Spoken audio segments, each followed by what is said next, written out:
Assalamualaikum warahmatullahi wabarakatuh. Mahasiswa yang kami hormati, pada hari ini atau dalam kesempatan ini kita akan membahas salah satu materi kedokteran Islam, yaitu transplantasi organ dalam perspektif hukum Islam. Terkait dengan transplantasi organ ini, ada ayat Al-Quran yang cukup relevan, yaitu surah Al-Baqarah ayat 195 dan surah Al-Maidah ayat 32.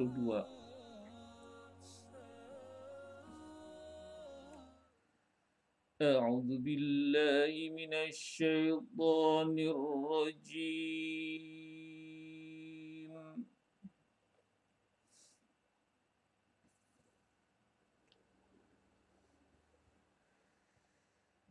Bismillahirrahmanirrahim.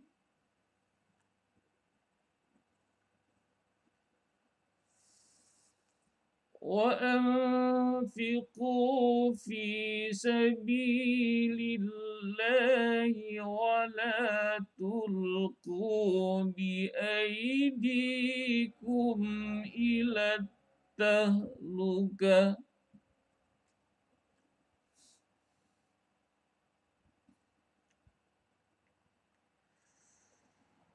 وأحسنوا إن الله يحب المحسنين.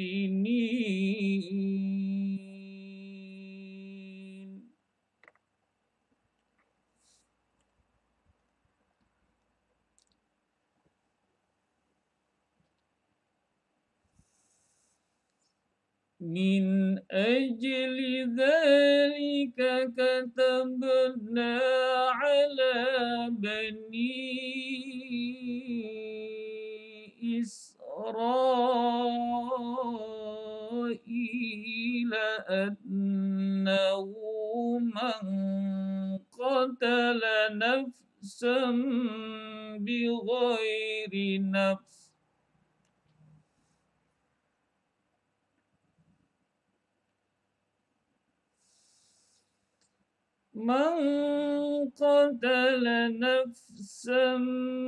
بغير نفس أو فساد في الأرض فكأنما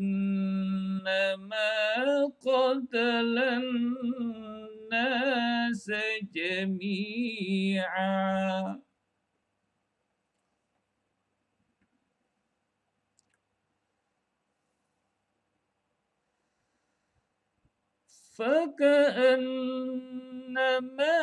قتل الناس جميعا ومن أحياها فكأنما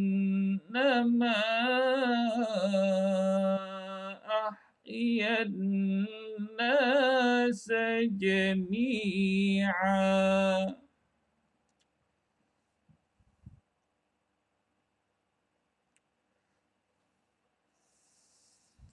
ولقد جاءتهم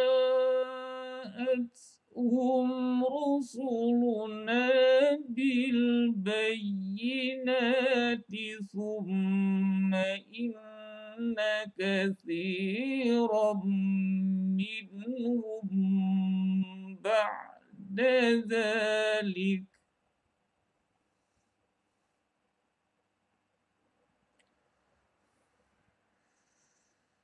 ثم إن كثيرا منهم بعد ذلك في الأرض لمسرفون.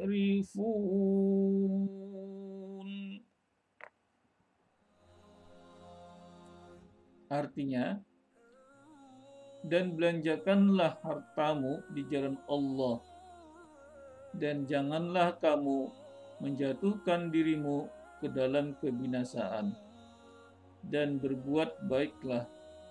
Sesungguhnya Allah menyukai orang-orang yang berbuat baik. Oleh karena itu kami tetapkan hukum bagi Bani Israel, bahwa barang siapa yang membunuh seorang manusia, bukan karena orang itu membunuh orang lain, atau bukan karena membuat kerusakan di muka bumi, maka seakan-akan dia telah membunuh manusia seluruhnya. Dan barang siapa yang memelihara kehidupan seseorang manusia, maka seolah-olah dia telah memelihara kehidupan manusia semuanya. Dan sesungguhnya telah datang kepada mereka rasul-rasul kami dengan membawa keterangan-keterangan yang jelas. Kemudian banyak di antara mereka sesudah itu sungguh-sungguh melampaui batas dalam berbuat kerusakan di muka bumi. Terkait dengan topik transplantasi organ, dalam surah Al-Baqarah ayat 195 ini disebutkan, wala tulqu biaidikum ilat tahlukah, dan janganlah kamu menjatuhkan dirimu ke dalam kebinasaan. Terkait dengan ayat ini, maka dalam tindakan transplantasi organ, terutama bagi pendonor yang dalam keadaan hidup, maka tindakan transplantasi tadi tidak dibolehkan membuat kemudaratan bagi pendonor organ.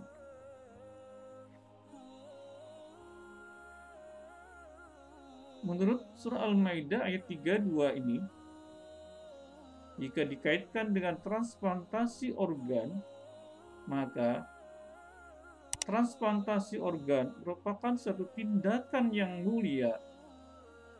Karena di dalam Al-Quran ini disebutkan, barang siapa yang memelihara kehidupan seorang manusia, maka seolah-olah dia telah memelihara kehidupan manusia semuanya. وَمَنْ أَحْيَاهَا فَكَأَنَّمَا أَحْيَا النَّاسَ جَمِيعًا.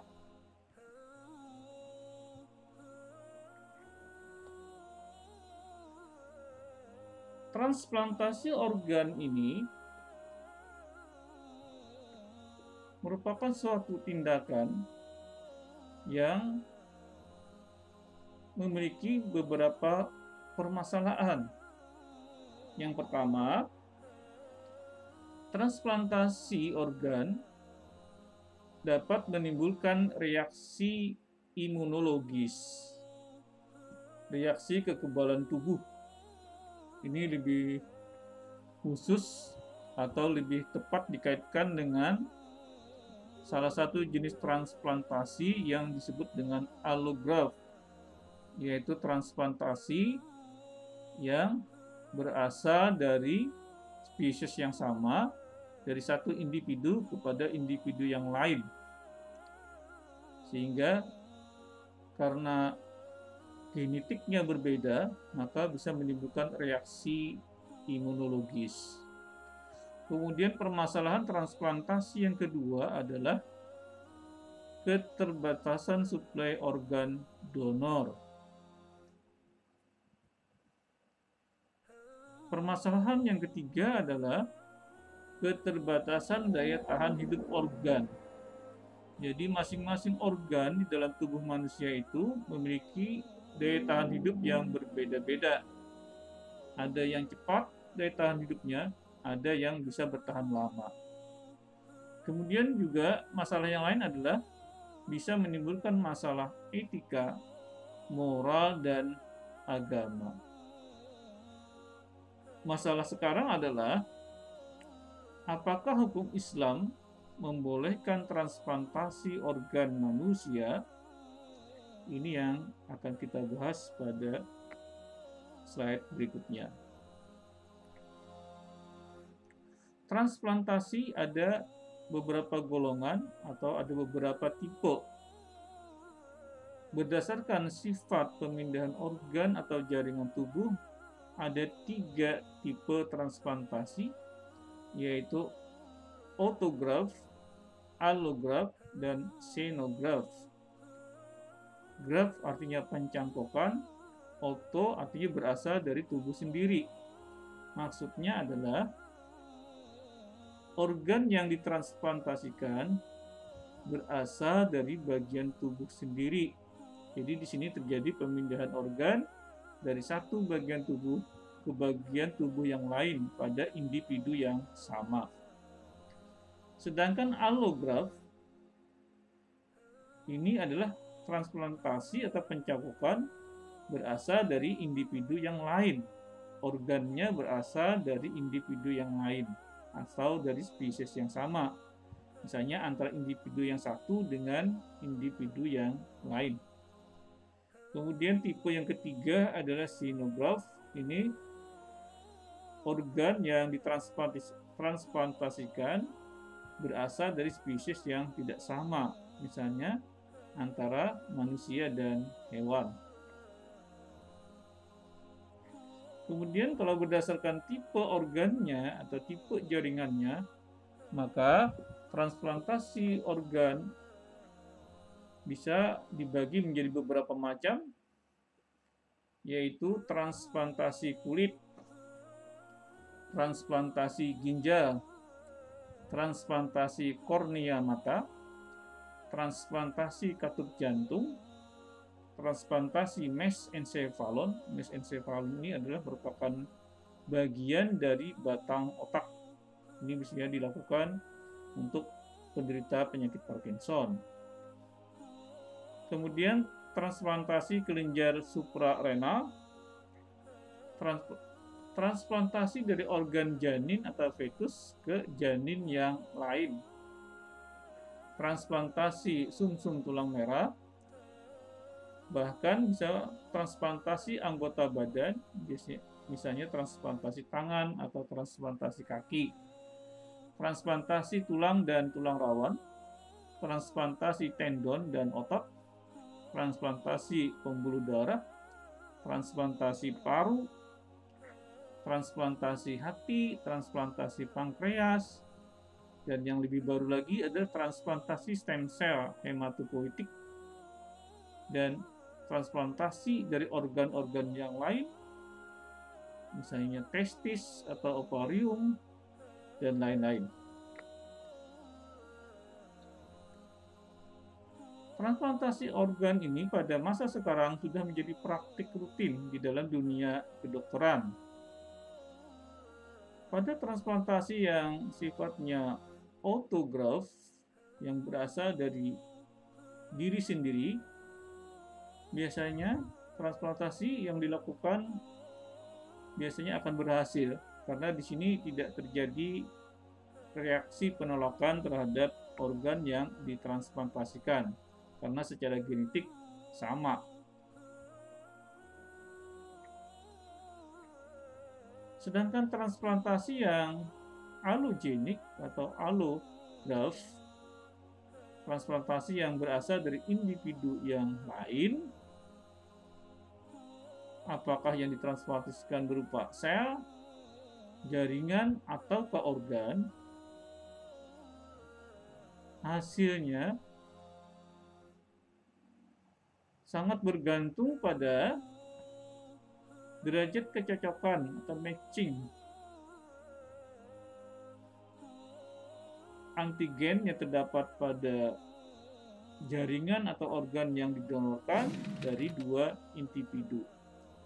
Semakin cocok atau semakin mirip antigennya, maka kemungkinan berhasilnya akan semakin tinggi. Kemudian hasilnya juga ditentukan oleh tindakan imunosupresi. Imunosupresi itu adalah tindakan untuk menekan sistem imun. Tindakan ini dilakukan untuk mencegah reaksi penolakan organ. Jadi pada allograft, hasilnya sangat bergantung dari dua hal ini, yaitu derajat kecocokan organ donor dengan resipien dan juga tindakan imunosupresi.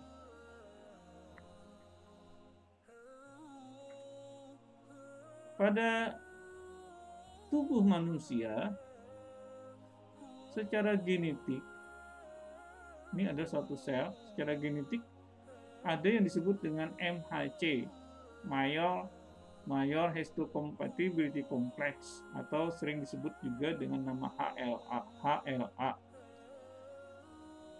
MHC ini terdapat di kromosom 6. Ini bisa kita lihat, ini ada suatu kromosom 6, dan dari sebagian ini ada yang nanti membentuk MHC kelas 2 dan MHC kelas 1 yang nanti akan ditampilkan di permukaan sel. MHC kelas 2, MHC kelas 1 atau HLA1, di sini HLA2. Ini yang nanti akan menentukan keberhasilan suatu allograft. Nah, ini adalah suatu diagram bagaimana suatu halotype HLA-nya.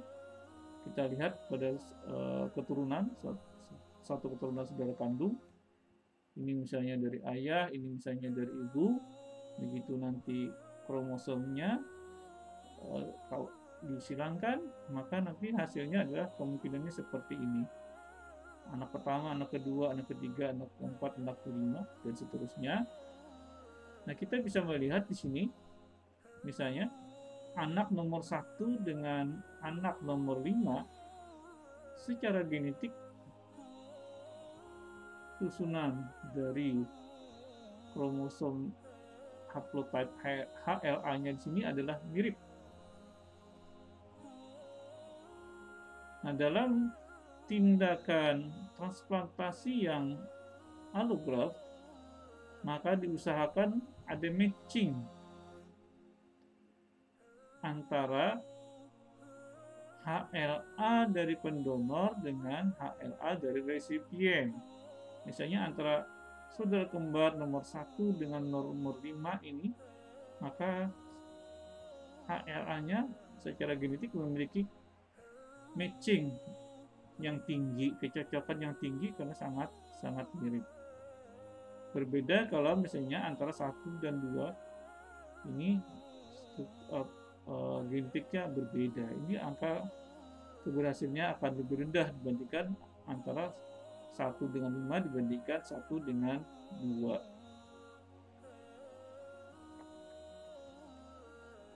Nah, ini salah satu contoh diagram dari pencakokan ginjal yang sifatnya allograft.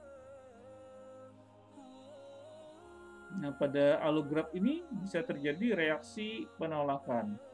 Ini kita ambil gambar, ini adalah ginjal.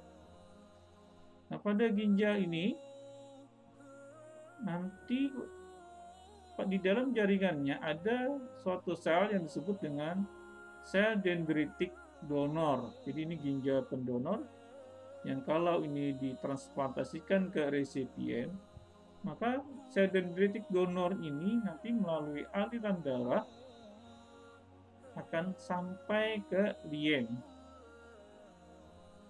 Nah, di lien ini sel dendritik di sini yang membawa antigen dari ginjal pendonor nanti akan dipresentasikan di molekul MHC dari sel dendritik yang disebut dengan epitop. Epitop ini karena berasal dari individu yang lain, maka dia bersifat sebagai non-self atau dianggap sebagai asing. Karena dianggap sebagai asing, maka epitop yang dibawa oleh sel dendritik donor ini nanti akan merangsang sel T resipien. Sehingga sel T-nya akan mengalami proliferasi dan berdiferensiasi yang nanti akan menyerang sel-sel ginjal dan sel-sel endotel pembuluh darah yang ada di ginjal. Sehingga sel-sel ini nanti akan mengalami kerusakan baik pada sel-sel ginjalnya maupun pada sel-sel pembuluh darah endotel di dalam ginjal. Ini kalau berasal dari sel dendritik pendonor yang masuk ke aliran darah resipien. Selain itu, ginjal sendiri bersifat antigen, bersifat non-seleb, sehingga dianggap asing oleh sel dendritik dari resipien. Sel dendritik dari resipien ini nanti akan mensampel antigen yang ada di sini, lalu ditampilkan, dipresentasikan di molekul MHC dalam bentuk epitope. Nah, epitope yang ada di sini bersama dengan molekul MHC akan menstimulus sel T resipien untuk berproliferasi dan berdiferensiasi, menghasilkan sel efektor T helper. Sel efektor T helper ini nanti juga akan merusak sel-sel ginjal dan sel-sel pembuluh darah endotel yang ada di ginjal, sehingga makin berbeda sifat antigennya dari donor dan resipien, maka reaksi penolakannya akan semakin tinggi. Kita lihat di sini, sel T resipien ini yang sudah terstimulasi nanti akan menjadi sel T efektor. Dalam gambar ini dicontohkan sebagai menjadi T helper 1 dan T helper 2 yang nanti akan masuk ke dalam jaringan ginjal. Sel T helper 2 akan mengeluarkan sitokin interleukin 4 dan 5 yang akan menstimulus sel B untuk menjadi sel plasma. Sel plasma ini nanti akan membentuk antibodi. Antibodi ini nanti juga akan menyerang sel ginjal, melapisi sel ginjal ini, sehingga nanti ini akan dirusak oleh sel-sel imun tubuh yang lain. Sel T helper ini juga selain memproduksi interleukin 4 juga akan memproduksi interferon gamma, TNF beta, yang pada akhirnya juga akan merusak sel-sel parenkim ginjal. Ini bisa merangsang makrofag, sehingga makrofag juga nanti akan memfagosit sel-sel ginjal, sehingga hasil akhirnya adalah sel ginjal yang dicangkokkan akan dihancurkan oleh sistem kekebalan imun resipien. Oleh karena itu harus ada kecocokan antara organ pendonor dengan sistem imun dari sel dari resipien.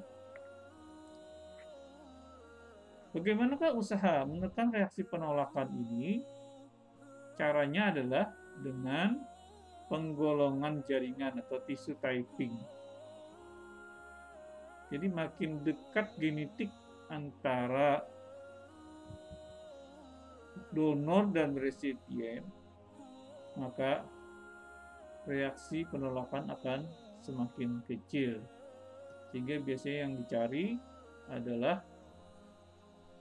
keluarga dekat atau dari bank organ yang struktur genetiknya hampir atau mirip antara donor dan resipien.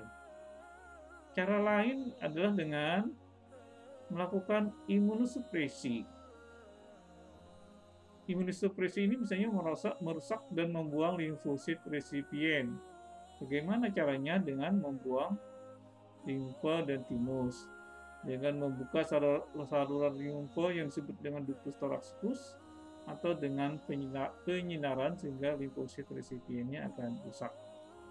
Bisa juga imunosupresinya dengan pemakaian obat, misalnya kortikosteroid dan imuran, atau dengan pemberian imunoglobulin atau antibodi anti limfosit. Nah, ini salah satu dari penggolongan jaringan tissue typing untuk menghasilkan kecocokan antara organ donor dengan resipien. Nah, dalam hal penggolongan ini, maka sangat diperlukan seleksi donor dan resipien. Kita lihat di sini, Misalnya kalau pendonornya adalah individu yang masih hidup, yang di sini organnya berasal dari orang yang sudah meninggal atau kadaver, mayat. Yang ini adalah resipiennya, penerima organ. Nah, syarat dari pendonor yang masih hidup atau keluarga yang masih hidup adalah pada donor ginjal, donor harus memiliki 2 ginjal yang berfungsi. Tidak ada penyakit yang dapat ditularkan. Kemudian syarat lainnya adalah tidak ada pembuluh darah yang mengalami anomali. Kemudian stabil secara psikologis dan excellent kesehatannya. Jadi pada transplantasi ginjal ini syaratnya salah satunya adalah pendonornya harus sehat, bukan sakit. Kemudian kalau donor organnya berasal dari mayat, maka syaratnya adalah fungsi ginjal dari mayat tersebut harus baik. Kemudian tidak ada terinfeksi, misalnya sepsis klinis atau HIV. Juga tidak ada keganasan dan tidak ada penyakit sistemik seperti penyakit kencing manis dan darah tinggi. Juga harus ada sort of ischemic time. Maksud di sini adalah organ itu tidak mengalami kerusakan pada saat diambil. Jadi organ mayat itu tidak mengalami kerusakan akibat iskemia pada waktu diambil.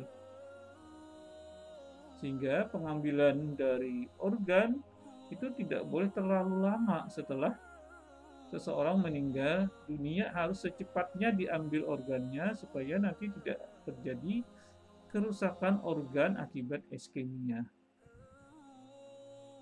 Ini kalau dari orang yang sudah meninggal sebagai pendonor. Sedangkan resipiennya, si penerima organ tadi, harus cocok golongan darah AB0-nya. Kemudian reaksi silang atau cross-match serumnya harus negatif dengan limfosit T donor. Kemudian memiliki kecocokan HLA-nya sedekat mungkin, terutama pada locus D.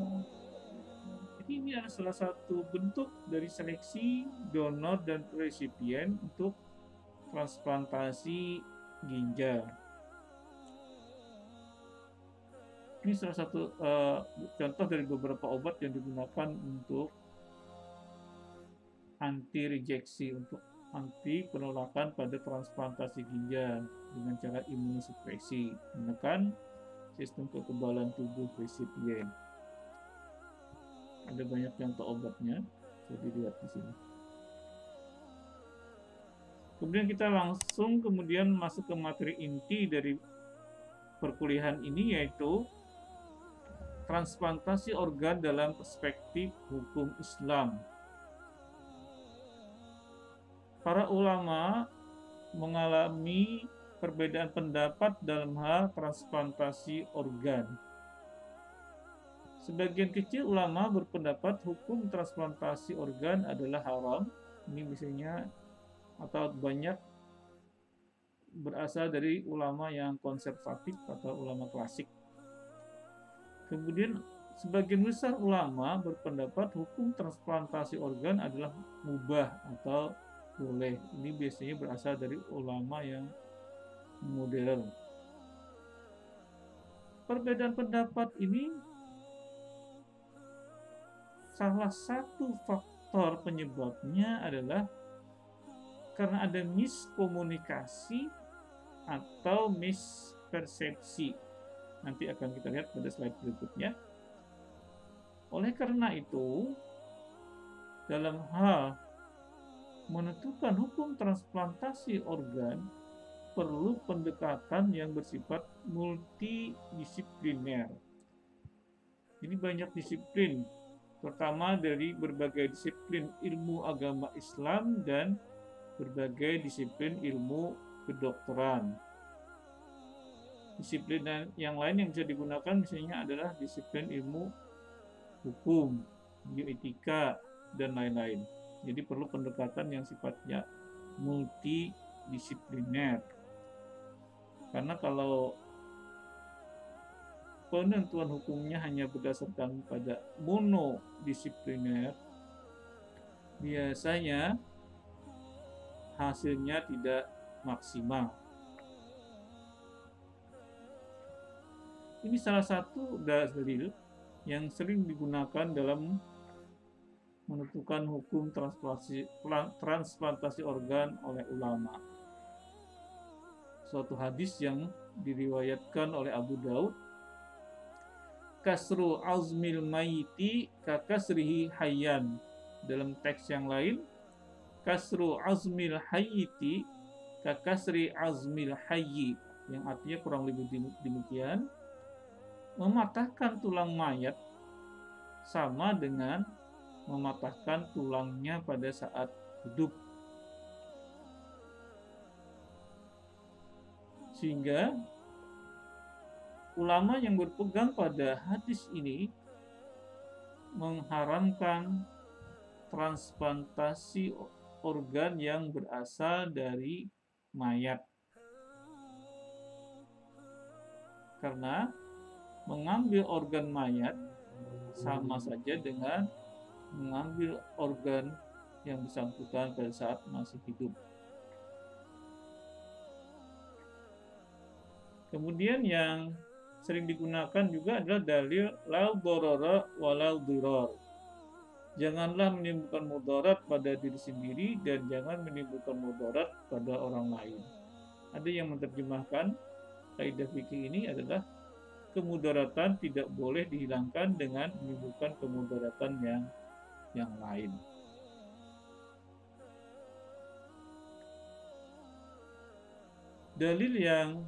Dalil hadis yang seperti ini, kasru azmil mayyiti ka kasrihi hayyan,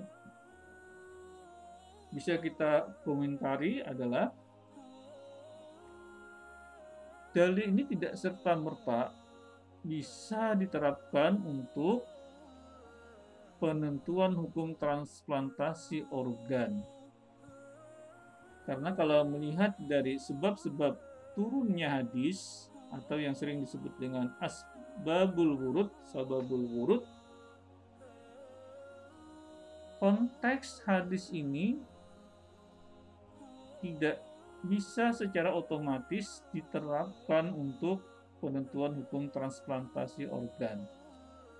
Kalau kita melihat dari kondisi hadis ini, kondisi di sekitar hadis ini, ceritanya adalah pada saat itu sahabat Rasulullah bersama-sama dengan Rasulullah menggali kuburan. Kebetulan kuburan yang digali ini adalah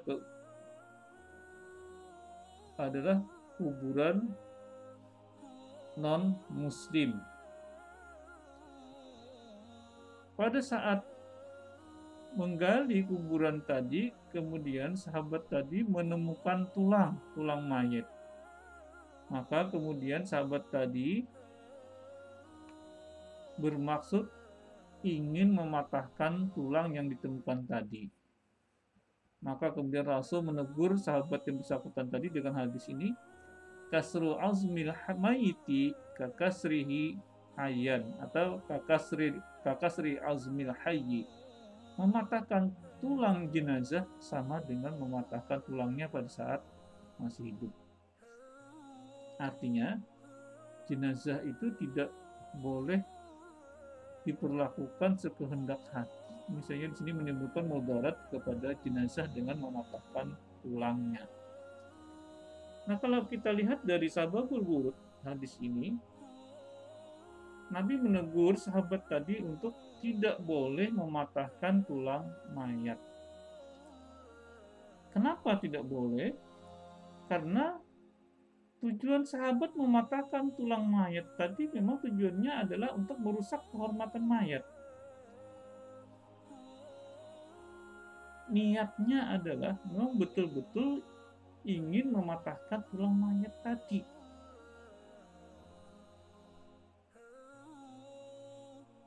Sehingga secara otomatis hukumnya memang haram mematahkan tulang mayat, karena memang tujuannya yang tidak baik.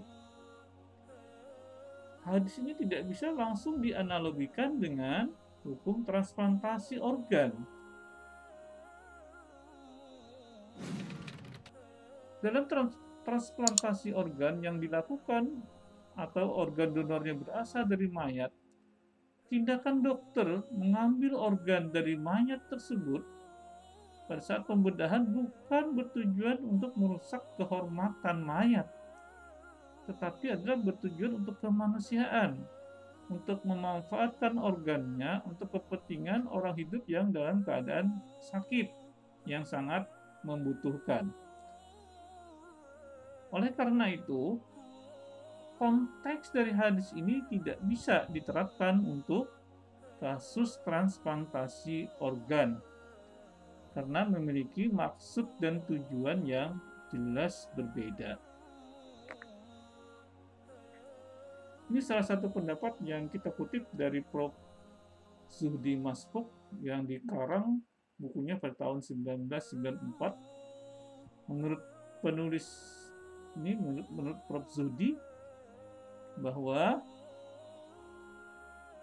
transplantasi yang dilakukan jika donornya dalam keadaan hidup sehat, maka hukumnya adalah haram. Alasannya adalah pengambilan donor pada orang hidup yang sehat tadi akan menimbulkan mudarat kepada pendonor. Karena menimbulkan mudarat pada pendonor, maka hukumnya adalah haram. Kalau transplantasi organ tadi donornya berasal dari individu yang koma atau hampir meninggal dunia, ini juga sama hukumnya haram, karena orang yang dalam keadaan koma, kalau diambil organnya, misalnya ginjalnya diambil, maka itu akan memperparah penyakitnya dan akan mempercepat kematiannya. Sehingga hukumnya juga sama, adalah haram karena menimbulkan mudarat kepada pendonor. Sedangkan kalau donornya diambil dari jenazah dari orang yang sudah meninggal dunia, maka menurut Prof. Zuhdi hukumnya adalah mubah atau boleh, tetapi dengan syarat dalam keadaan darurat, jiwa resipiennya terancam, kemudian resipiennya telah menempuh terapi atau pengobatan medis dan non-medis. Kemudian syarat yang kedua adalah tidak menimbulkan komplikasi yang lebih berat bagi resipien. Ini adalah salah satu contoh dari kelompok yang mengharamkan transplantasi organ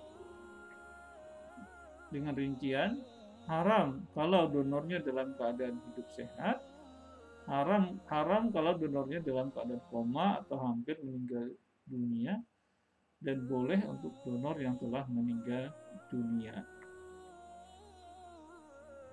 Nah, menurut penulis,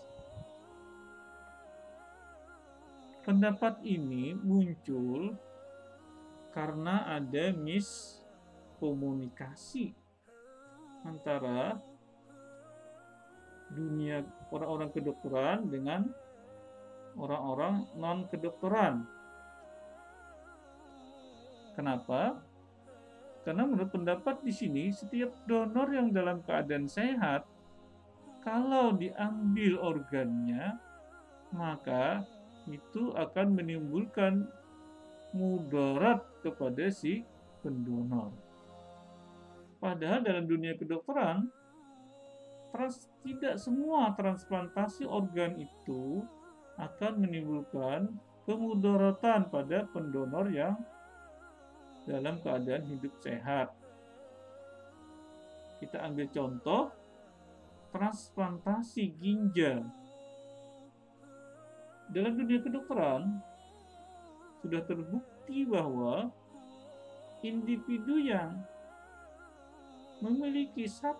hanya memiliki satu ginjal dapat hidup dengan normal sama seperti orang yang memiliki 2 ginjal. Artinya apa?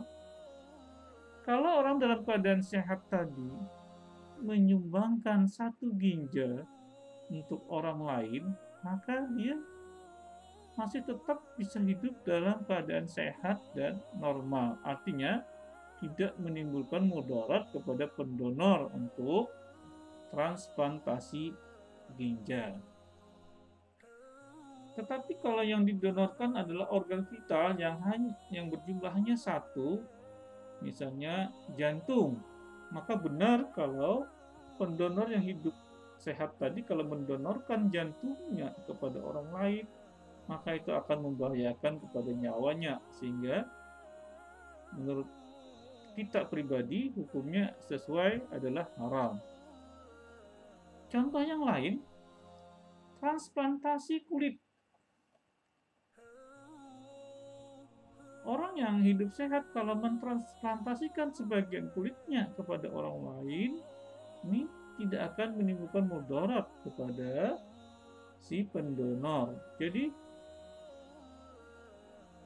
tidak semua transplantasi itu akan menimbulkan mudarat kepada donor yang hidup dalam keadaan sehat. Kemudian komunikasi berikutnya adalah pendapat yang nomor 2 ini. Pendapat ini tidak akan muncul kalau memahami dunia kedokteran. Dalam dunia kedokteran tidak pernah dilakukan dan jelas tidak boleh dilakukan transplantasi pada orang yang dalam keadaan koma atau hampir meninggal dunia. Transplantasi organ hanya dilakukan pada orang hidup yang dalam keadaan sehat atau orang yang sudah meninggal dunia. Tidak dibolehkan di dalam dunia kedokteran mengambil organ pada orang yang dalam keadaan koma atau hampir meninggal dunia. Sehingga ini adalah suatu pendapat yang tidak perlu dilontarkan untuk nomor 2 ini, karena sebenarnya di lapangan tidak pernah terjadi. Kemudian untuk pendapat yang nomor 3 ini, mubah atau boleh untuk donor yang telah meninggal dunia dengan syarat dalam keadaan darurat, jiwa terancam, telah menempuh terapi medis dan non-medis, dan tidak menimbulkan komplikasi yang lebih berat. Menurut penulis, menurut kita pribadi, syarat yang diutarakan oleh Zuhdi ini sulit untuk dipenuhi. Coba kita lihat. Pertama, yang nomor 1 ini akan sulit untuk dipenuhi. Dalam keadaan darurat. Jadi, donor pada orang yang sudah meninggal itu boleh dilakukan, syaratnya adalah dalam keadaan darurat. Ini juga salah satu bentuk miskomunikasi dengan dunia kedokteran dalam tindakan transplantasi. Transplantasi organ tidak selalu dilakukan dalam keadaan darurat. Contoh, transplantasi kulit, transplantasi kornea mata. Transplantasi kulit ini biasanya dilakukan pada orang yang mengalami kerusakan kulit yang besar, misalnya pada setelah luka bakar. Maka secara kosmetis kulitnya nanti akan menjadi tidak bagus. Nah, transplantasi kulit yang dilakukan pada pasien atau resipien tersebut bukan dalam keadaan darurat. Definisi darurat adalah kalau tindakan itu tidak dilakukan, maka orang yang bersangkutan akan terancam nyawanya. Nah, kalau kita melihat pada kasus transplantasi kulit ini dilakukan bukan atas indikasi nyawa yang terancam, tetapi lebih ke arah misalnya adalah kosmetis, karena kulitnya hilang dalam jumlah yang besar. Atau ke transplantasi kornea. Kornea seseorang yang rusak Kalau itu tidak diganti, nyawanya tidak akan terancam. Jadi tidak dalam keadaan darurat. Jadi transplantasi organ, kita ulang kembali, memang secara umum banyak dilakukan pada keadaan darurat atau jiwa yang terancam. Tetapi beberapa tipe transplantasi indikasinya tidak dalam keadaan darurat dan tidak dalam keadaan jiwanya terancam. Kemudian syarat yang lain adalah telah menempuh terapi medis dan non-medis. Ini juga saya kira adalah suatu miskomunikasi juga. Jadi pasien-pasien yang memerlukan transplantasi, misalnya kita ambil contoh orang yang mengalami kerusakan ginjal. Kalau tindakan transplantasi itu harus menunggu dulu, yang bersangkutan harus melakukan terapi medis dan non-medis, maka ini nanti bisa justru akan memperparah keadaan penyakitnya.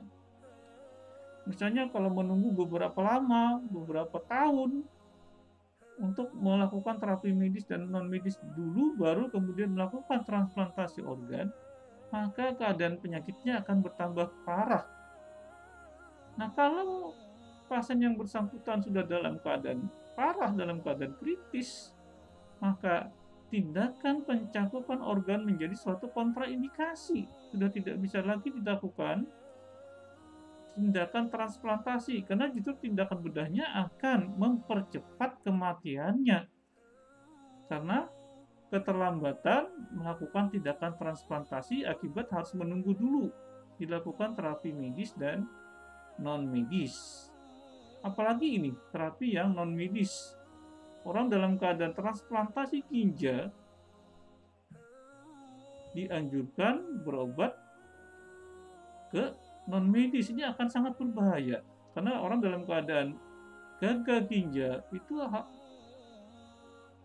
tidak bisa sembarangan untuk dilakukan atau diberikan pengobatan. Nutrisinya, obat-obatan tertentu, atau hal-hal yang lain tidak boleh sembarangan. Jadi syarat nomor 1 ini sulit untuk dipenuhi.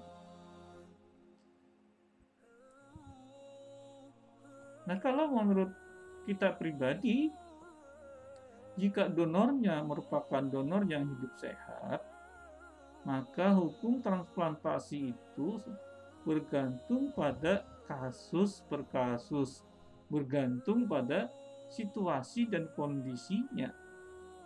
Misalnya, bisa kita ambil contoh, untuk transplantasi ginjal. Transplantasi ginjal boleh dilakukan pada donor yang hidup sehat, karena jika diambil satu ginjalnya, maka donor tersebut masih dapat hidup secara normal sama dengan orang yang memiliki 2 ginjal. Contoh lain misalnya pada kasus transfusi darah.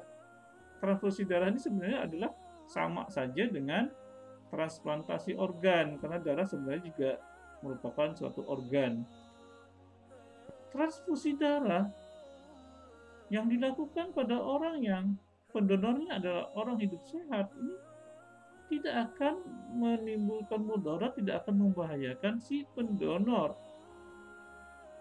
Sehingga transfusi darah boleh dilakukan dan memang sering dilakukan pada donor yang masih hidup. Ini lain konteksnya kalau organnya berupa jantung.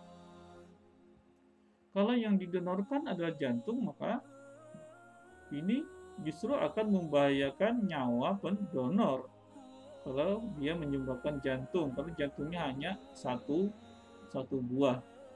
Maka saya pribadi juga setuju kalau pendonor yang hidup tadi yang disumbangkan adalah jantung, maka sifatnya haram. Demikian juga kalau yang didonorkan adalah testis atau ovarium. Meskipun kalau testisnya diambil satu misalnya, testis pada laki-laki, ovarium pada wanita, jumlahnya sepasang kiri dan kanan. Memang kalau misalnya testisnya diambil satu, si pendonornya masih bisa hidup secara normal. Demikian juga kalau ovariumnya diambil satu, maka si pendonornya yang hidup tadi masih bisa hidup secara normal, sama seperti orang yang memiliki dua testis atau dua ovarium. Tetapi di sini konteksnya adalah kalau testis dari pendonor ini, misalnya pendonornya adalah A, resipiennya adalah B, kalau misalnya testisnya didonorkan dari A ke B, maka B nanti pada saat hidup akan mengandung testis dari A. Yang menjadi masalah adalah kalau testis tadi kemudian menghasilkan keturunan, karena testis ini nanti akan membentuk sel gamet jantan. Nah, kalau kemudian B tadi menghasilkan keturunan, maka nanti itu akan membingungkan atau mengaburkan nasab, mengaburkan garis keturunan. Anak yang lahir tadi anak siapa? Apakah anak si B sebagai resipien atau anak si A sebagai pendonor dari testis tadi? Demikian juga kalau ovarium, ini ovarium menghasilkan sel gamet wanita, sel gamet perempuan dari A ke B misalnya, maka kalau kemudian si B ini mengandung, anak yang dikandung itu apakah anak si B atau anak si A? Dengan kata lain, donor testis dan ovarium ini menimbulkan suatu mudarat. Mudaratnya adalah mengaburkan garis keturunan. Padahal di dalam Islam salah satu tujuan dari hukum Islam itu adalah memelihara keturunan. Sehingga kalau yang didonorkan berupa organ testis atau ovarium, hukumnya kalau menurut kita pribadi adalah haram karena menimbulkan mudarat, mengaburkan garis keturunan. Tetapi ini juga tidak serta-merta kita langsung berkesimpulan seperti ini haram untuk testis, haram untuk ovarium. Kalau misalnya seorang individu itu kehilangan testis atau kerusakan testis atau kerusakan ovarium, kita ketahui bahwa testis ini di samping berfungsi sebagai penghasil sel gamet jantan, ovarium berfungsi sebagai penghasil sel gamet wanita. Fungsi lain dari testis ini menghasilkan hormon. Testosteron untuk testis, estrogen dan progesteron untuk ovarium. Jadi kedua organ ini menghasilkan hormon. Nah, kalau kemudian transplantasi organ testis atau ovarium ini untuk mengobati gangguan hormon yang terjadi akibat kerusakan testis dan akibat kerusakan ovarium, maka hukumnya mungkin tidak menjadi haram, asalkan tidak menghasilkan keturunan. Jadi ada solusinya, misalnya orang yang sudah diberi testis atau ovarium ini yang mengalami gangguan hormonal, maka dia setelah dilakukan transplantasi organ, dia harus atau wajib ber-KB untuk tidak menghasilkan keturunan setelah dilakukan transplantasi. Demikian juga untuk ginjal di sini atau transfusi darah di sini, misalnya secara umum memang hukumnya boleh. Tapi ini sekali lagi harus dilihat kasus per kasus. Misal, kalau tujuannya di sini adalah untuk jual beli, tidak tertutup kemungkinan orang yang bersangkutan misalnya donornya dia mau mendonorkan ginjalnya, tetapi harus dibayar harga ginjalnya atau transfusi darah harus dibayar sekian. Maka transplantasi yang seperti ini hukumnya tidak lagi mubah, tidak lagi boleh, tetapi menjadi haram karena organ tubuh manusia tidak boleh diperjualbelikan. Jadi sekali lagi, Kalau menurut kita pribadi, hukumnya bergantung pada kasus per kasus. Nah, kaidah fikih dapat diterapkan untuk kasus per kasus transplantasi. Ada 5 kaidah fikih, yaitu kaidah fikih yang pertama, al-umuru bimaqasidiha. Hukum semua perkara bergantung atau sesuai dengan tujuan atau niatnya atau maksudnya. Kaidah fikih yang kedua, al-yaqinu la yuzalu bisyak. Keyakinan tidak dapat dihilangkan oleh keraguan-raguan. Al-masyaqqatu tajribut taisir. Kesulitan dapat mendatangkan kemudahan. Ad-dararu yuza. Kemudaratan wajib atau harus dihilangkan. Dan yang kelima adalah al-adatu muhakkamah. Kebiasaan atau adat tradisi dapat menjadi hukum. Masing-masing kaidah ini memiliki kaidah cabang atau kaidah turunan.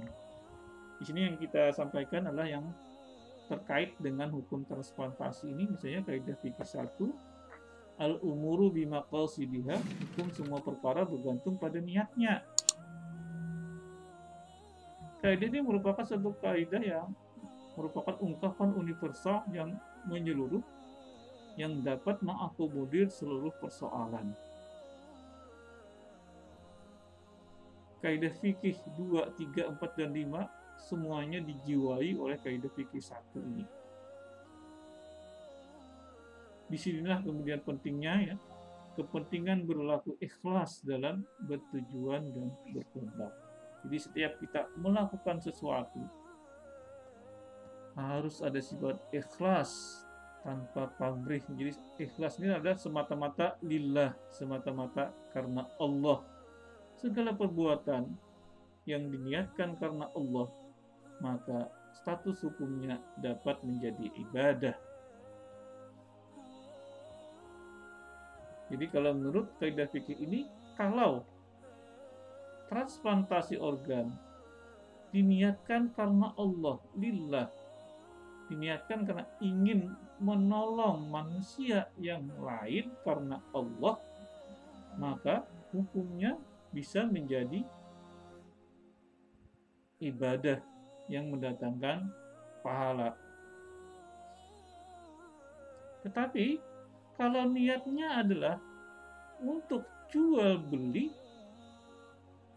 jadi seseorang misalnya mendonorkan ginjalnya, tapi dengan catatan ginjalnya itu harus dibayar sekian, maka tentu ini sesuai dengan tujuan atau niatnya. Kalau niatnya adalah untuk jual beli, maka hukumnya adalah haram. Kemudian kaidah fikih yang kedua, keyakinan tidak bisa dihilangkan oleh keraguan-raguan. Jadi kita dalam hal menentukan hukum itu harus dikembalikan kepada hukum yang yakin. Yang yakin. Jangan memakai yang ragu-ragu. Ini bisa kita terapkan pada kasus transplantasi organ tadi. Misalnya dalam hal transplantasi ginjal, tadi ada ulama konservatif yang menyebutkan bahwa kalau transplantasi ginjal dilakukan pada orang yang masih hidup, maka ini bisa menimbulkan kemudaratan bagi si pendonor yang masih hidup. Itu adalah pendapat yang menurut kita pribadi itu sebenarnya bisa kita kategorikan sebagai ragu-ragu. Karena orang yang bersangkutan tidak memahami ilmu kedokteran. Dalam dunia kedokteran, seseorang masih dapat hidup secara normal hanya dengan satu ginjal. Jadi berdasarkan ayat-ayat kauniyah, ayat-ayat alam semesta, salah satunya adalah ilmu kedokteran, ini adalah merupakan satu hal yang meyakinkan karena terbukti secara fakta ilmiah, orang yang hidup dengan satu ginjal ternyata bisa hidup senormal sama normalnya dengan orang yang hidup dengan dua ginjal. Maka dalam hal yang seperti itu, yang dalam hal transplantasi ginjal, apakah transplantasi ginjal ini bisa menimbulkan suatu kemudaratan bagi pendonor yang sehat? Maka kita ambil hukum yang yakin. Yang yakin siapa? Adalah orang-orang yang berprofesi dalam dunia kedokteran, karena mereka lah yang lebih memahami apakah hidup dengan satu ginjal dan dua ginjal itu bisa menimbulkan mudarat kepada orang yang bersangkutan. Ini kaidah fikih yang kedua.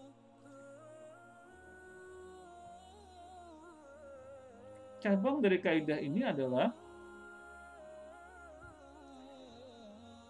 pada pokoknya apabila ada kasus hukum yang tidak jelas kedudukan hukumnya, maka dikembalikan kepada hukum asalnya.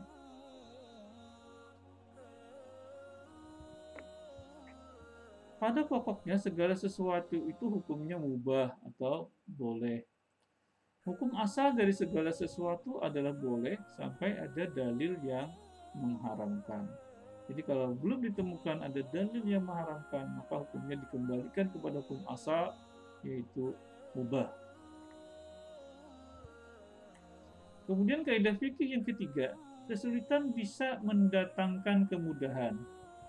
Cabang dari kaidah ini adalah keadaan darurat membolehkan melakukan sesuatu yang dilarang. Kemudian hajat atau kebutuhan penting berkedudukan sama dengan kebutuhan darurat. Apa beda hajat dengan darurat? Hajat ini kalau tidak dilakukan, maka orang yang bersangkutan akan mengalami kesulitan dalam kehidupannya, tetapi tidak sampai mengancam nyawa atau jiwa. Sedangkan darurat, kalau tidak dilakukan, maka nyawa yang bersangkutan akan terancam jiwanya. Nah, hajat berkedudukan sama dengan darurat. Darurat membolehkan hal yang dilarang. Nah, penerapan kaidah ini pada kasus transplantasi organ,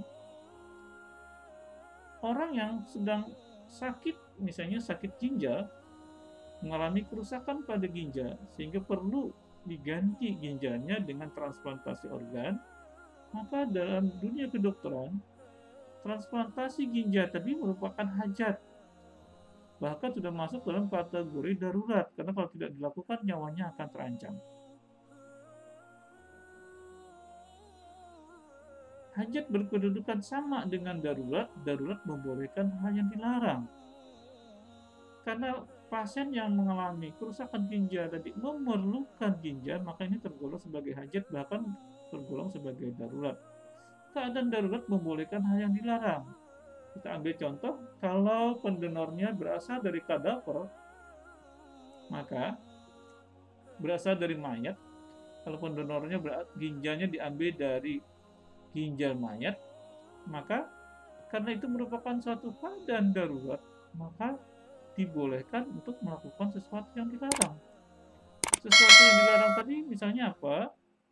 Jenazah tadi kemudian dibedah, dipotong tubuhnya untuk diambil ginjalnya. Dalam keadaan normal, jenazah tidak boleh dipotong, diiris-iris untuk diambil ginjalnya. Ini adalah suatu perbuatan yang dilarang kalau dalam keadaan yang biasa, dalam keadaan normal.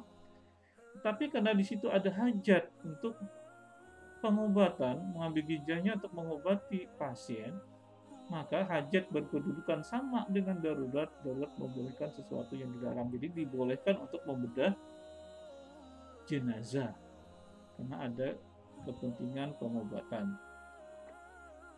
Kemudian kaidah fikih yang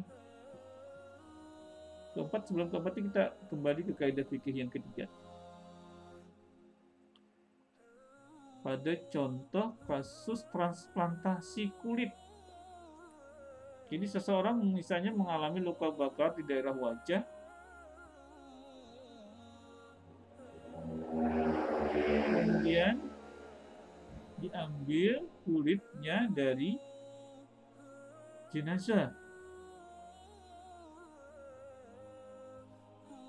Maka pengambilan kulit tadi tergolong sebagai hajat.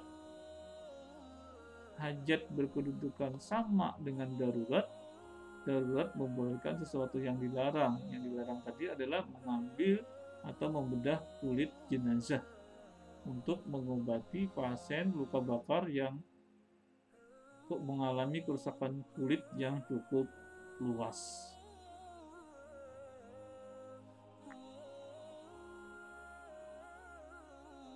Contoh lain adalah transfusi darah.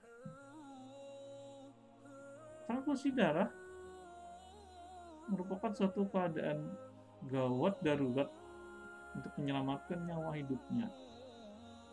Sehingga dalam keadaan gawat darurat tadi boleh untuk melakukan hal yang dilarang.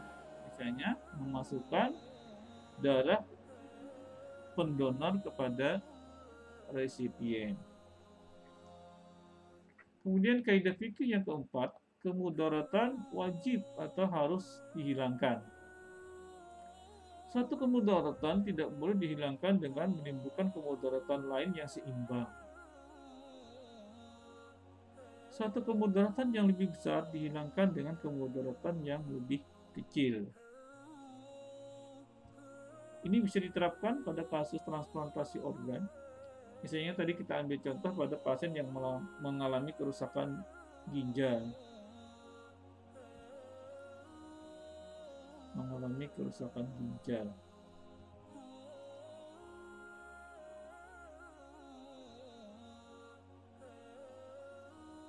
Misalnya kita ambil pendonornya adalah orang yang masih hidup,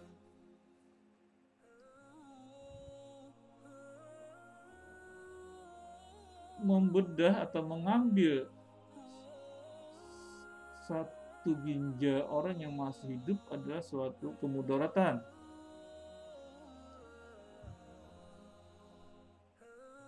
Kemudian yang kedua, membiarkan pasien yang mengalami kerusakan ginjal yang parah pada kedua ginjalnya, mengalami kerusakan sehingga tidak berfungsi, juga menimbulkan suatu kemudaratan. Karena dua-duanya menimbulkan kemudaratan, maka kita lihat mana yang lebih besar mudaratnya.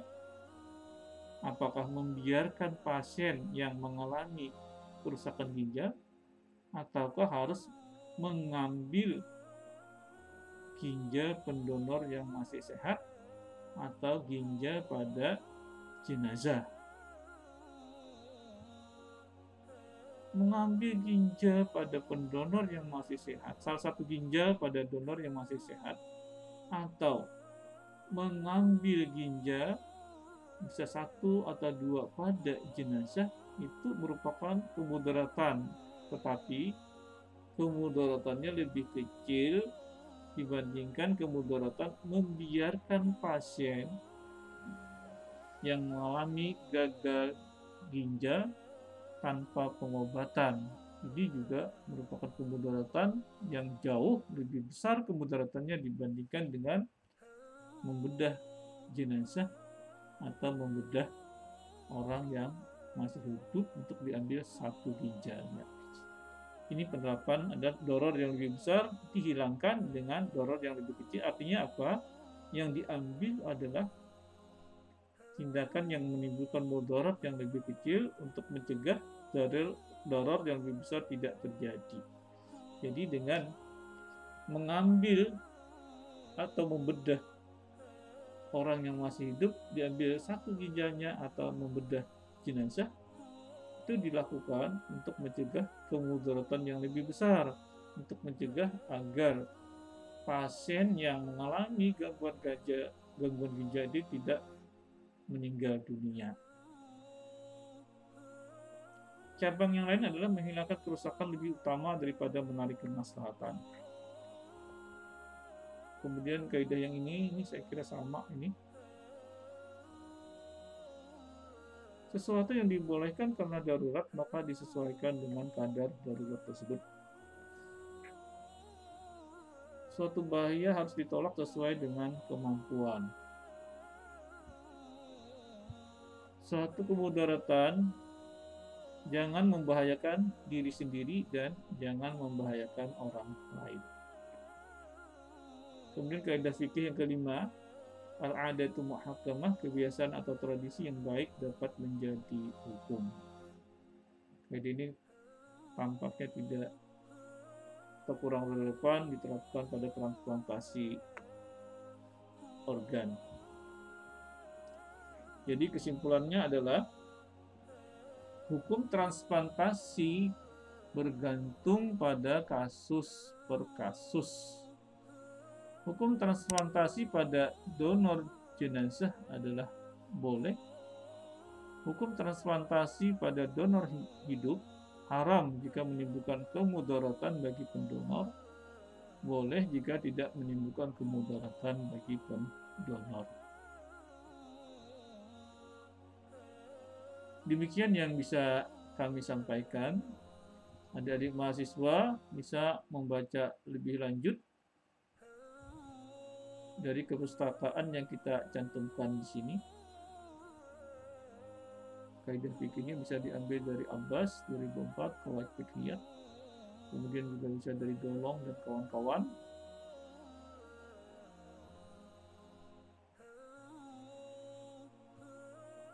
Yovan, Mabrazu, Markung, dan seterusnya.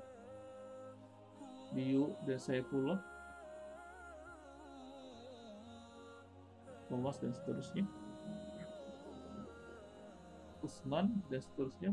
Ini yang saya ambil tadi dari Prof. Zuhdi pada tahun 1994. Yang kalau kita kembali ke slide tadi,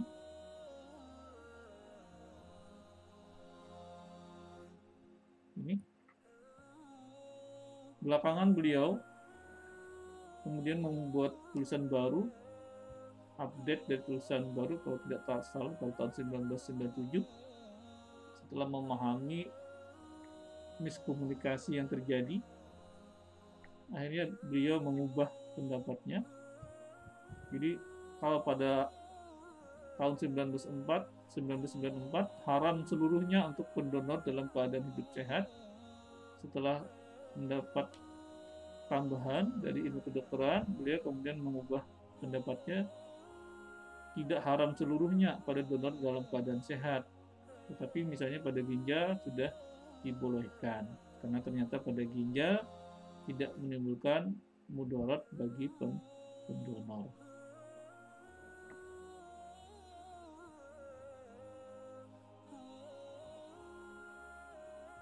Jadi ini beliau sudah mengupdate ilmunya sehingga kemudian hukumnya juga bisa berubah. Jadi kalau kita kembali juga ke sini, kadang-kadang hukum itu bisa berubah sesuai dengan masanya, sesuai dengan tempatnya, dan sesuai dengan wilayahnya.